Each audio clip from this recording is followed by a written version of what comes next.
بسم اللہ الرحمن الرحیم۔ قال رسول اللہ صلی اللہ علیہ وسلم خیرکم من تعلم القرآن وعلمہ آمنت باللہ صدق اللہ مولانا العظیم۔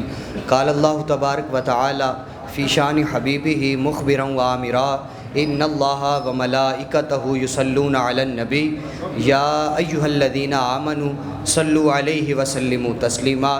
اللہم صلی علی سیدنا و مولانا محمد مبارک وسلم وصلی علیہ صلاۃ و سلام علیک یا رسول اللہ۔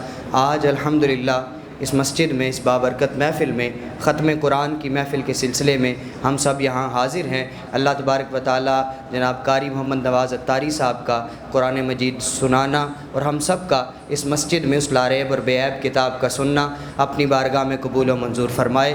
استاذ محترم موجود ہیں، ایک طالب علم ہونے کی حیثیت سے جو سبق سیکھا سناؤں گا۔ اللہ تبارک و تعالیٰ نے اس امت پر جہاں بہت سارے احسانات فرمائے، بہت سارے انعامات فرمائے، ان احسانات اور انعامات میں سے ایک قرآن بھی ہے کہ جو قیامت تک میرے آقا صلی اللہ علیہ وسلم کا باقی رہنے والا معجزہ ہے۔ پچھلی امتوں کے حالات پر اگر نظر ڈالیں تو ان کے نبیوں کو فقط کتابیں یاد ہوا کرتی تھی، وہ کتابیں انبیاء تک محدود تھی، لیکن یہ میرے آقا کا احسان ہے کہ اس امت کے 6 سال کے بچے بھی اس کو سینے پر اٹھا کر پھر رہے ہیں۔ یہ میرے اللہ تبارک و تعالیٰ نے اس امت کو پسند فرمایا اور اللہ تبارک و تعالیٰ نے یہ انعام عطا فرمایا ہے، تو آج اسی کا شکر ادا کرنے کے لیے ہم یہاں جمع ہیں۔ اللہ ہمیں قرآن کے ساتھ، صاحب قرآن کے ساتھ اور قرآن والوں کے ساتھ محبت کرنے کی توفیق عطا فرمائے۔ میری گفتگو کا لب لباب یہی ہے کہ ہم 3 کام کر لیں۔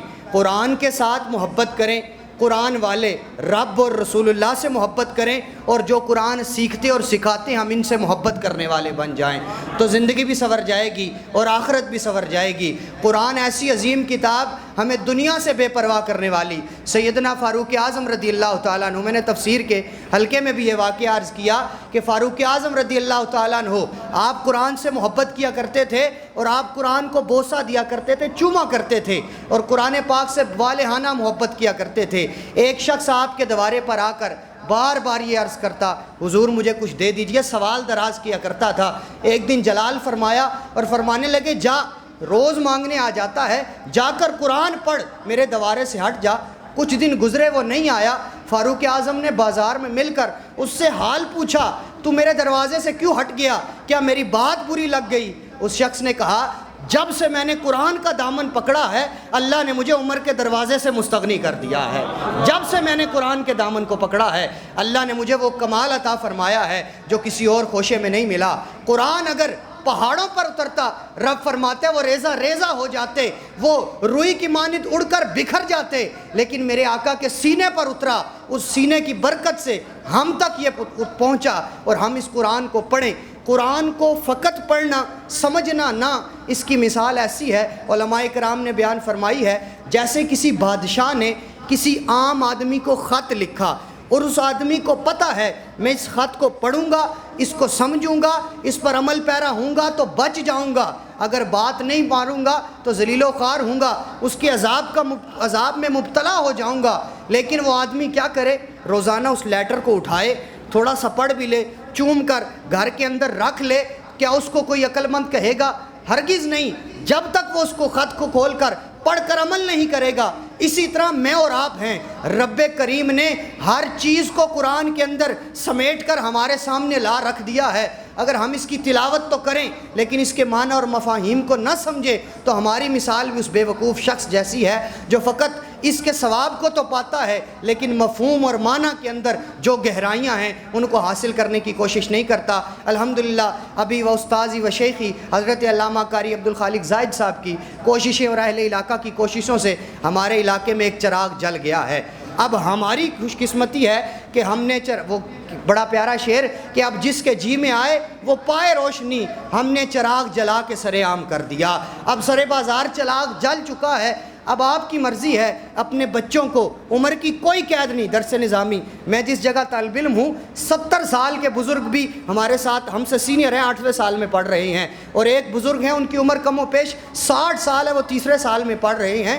تو عمر کی کوئی قید نہیں, چاہے وہ کسی بھی ادارے کا اسٹوڈنٹ ہے, چاہے وہ کسی بھی معاملات میں ہے, اس کو چاہے وقت نکال کر کوئی نہ کوئی شارٹ کورس میں حصہ لے لے یا درس نظامی پڑھنے لگ جائے. انشاءاللہ فوراً رمضان کے بعد داخلے شروع ہیں, رمضان کے بعد کلاسز شروع ہو جائیں گی. اپنے گھر کی عورتوں کو ان کا سلسلہ الگ ہے, ان میں بھیجیں اور حفظ والوں میں بھیجیں. اللہ ہمیں اس شمع سے نور حاصل کرنے کی توفیق عطا فرمائے. جو حدیث مبارکہ پڑھی حضرت عثمان غنی رضی اللہ تعالیٰ عنہ سے روایت ہے کہ میرے آقا صلی اللہ علیہ وسلم نے فرمایا, یہ نہیں فرمایا کہ جو مال گٹھا کرے وہ سب سے بہتر ہے, یہ نہیں فرمایا کہ جس کا پروٹوکول اچھا ہے وہ بہتر ہے, کوئی معیار اور نہیں بتایا. اچھائی کا معیار یہ بتایا کہ خیرکم من تعلم القرآن وعلمہ, تم میں سے سب سے بہترین وہ ہے جو قرآن سیکھتا ہے اور دوسروں کو سکھاتا ہے. تو قرآن والوں سے محبت کرنی ہے, اور بالخصوص جو قرآن سکھاتے ہیں سیکھتے ہیں دین کے طلباء ہیں ان سے محبت کریں. اللہ تبارک و تعالی ہمیں دین سمجھنے کی توفیق عطا فرمائے. علامہ صاحب کو صدا دیں گے, حاجی صاحب نعرے کا جواب دیں. نعرہ تکبیر, نعرہ رسالت. ملت سنت نے اس دن تربیت فرمائی کہ یہ استقبال کے لیے نعرہ نہیں ہے کہ ہم کسی عالم مفتی صاحب کو بلا رہے ہیں تو اللہ کا نام استقبال کے لیے نہیں, اللہ کے ذکر کی نیت سے اللہ کا نام لیا کرے, رسول اللہ کا نام برکت کے لیے لیا کریں. نعرہ تکبیر, نعرہ رسالت, نعرہ تحقیق, نعرہ حیدری, علماء اہل سنت.